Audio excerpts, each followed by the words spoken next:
പാനിപ്പൂരി ഇഷ്ടമാണോ?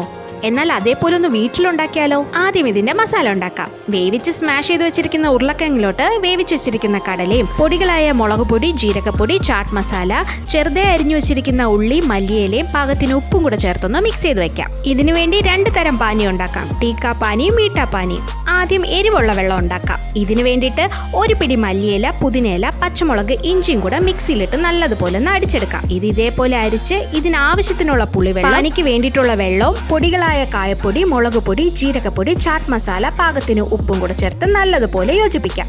ഇതിലോട്ട് അരിഞ്ഞു വെച്ചിരിക്കുന്ന ഉള്ളി, മല്ലിയിലയും ബൂന്തി ഉണ്ടെങ്കിൽ അതും കൂടെ ചേർത്ത് മാറ്റിവെക്കാം. മീഠാ പാനിക്ക് വേണ്ടിയിട്ട് 1 കപ്പ് പുളിവെള്ളത്തിലോട്ട് 1 കപ്പ് ശർക്കര ഉരുക്കിയതും പാനിക്ക് ആവശ്യത്തിനുള്ള വെള്ളം കൂടെ ഒഴിച്ചു കൊടുക്കാം. ടീക്ക പാനിക്ക് ചേർത്തതുപോലെ തന്നെ മുളക് പൊടി ഒഴിച്ച് ബാക്കിയെല്ലാം കൂടെ ചേർത്ത് മിക്സ് ചെയ്ത് വെക്കാം. അപ്പൊ കഴിച്ചാലോ?